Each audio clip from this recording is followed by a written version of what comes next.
Budget special 2025-26 12 లక్షల వరకు no tax. 2025-26 అంచనాల నుంచి 2 నెలల ముందే ఎందుకు?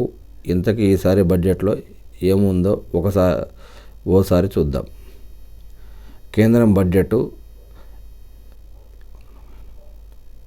50,65,345 కోట్లు. మొత్తం ఆదాయం 50,65,345 కోట్లు.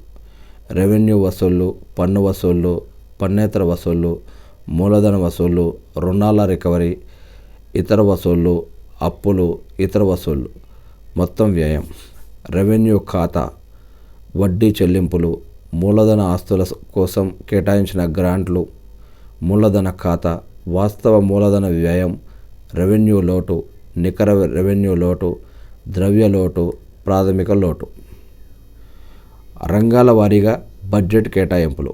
రక్షణ రంగం, గ్రామీణాభివృద్ధి, హోంశాఖ, వ్యవసాయం, అనుబంధ రంగాలు, విద్యారంగం, ఆరోగ్యం, పట్టణాభివృద్ధి, ఐటీ, టెలికాం రంగం, ఇంధన రంగం, వాణిజ్యం, పరిశ్రమలు, సామాజిక సంక్షేమం, శాస్త్ర సాంకేతిక రంగం.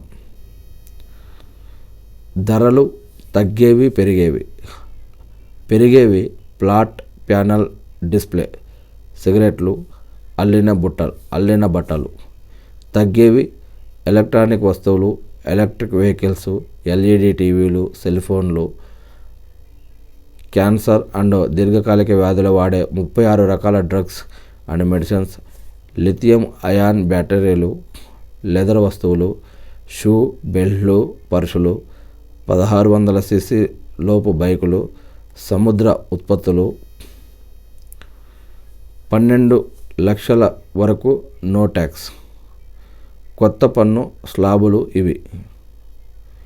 ఇక తర్వాత ఎంఎస్ఎంఈలకు ఊతం, కార్మికులు, పర్యాటకం, గిగ్ వర్కర్లకు బీమా, బీహార్పై వరాల జల్లు, వృద్ధులకు టీడీఎస్ ఊరట, అన్నదాతకు ఆర్థిక భరోసా, కిసాన్ క్రెడిట్ కార్డు పరిమితి పెంపు, ప్రధానమంత్రి ధన్ ధాన్య కృషి యోజన,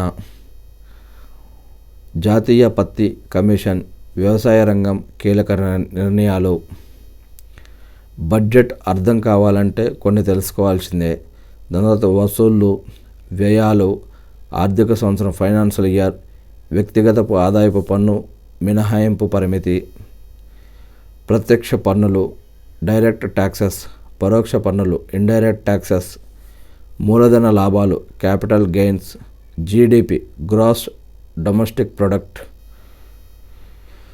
ద్రవ్యలోటు, ఫిజికల్ డిఫిసిట్, కరెంటు ఖాతా లోటు, కరెంట్ అకౌంట్ డిఫిసిట్, పెట్టుబడులు ఉపసంహరణ, డిస్ఇన్వెస్ట్మెంట్, ఆర్థిక బిల్లు, ఫైనాన్స్ బిల్. సో ఇవన్నీ కూడా ఈ యొక్క బడ్జెట్కి సంబంధించిన విషయాలు. నేను ఇదంతా కూడా వేటూ న్యూస్ నుంచి మనం తీసుకోవడం జరిగింది.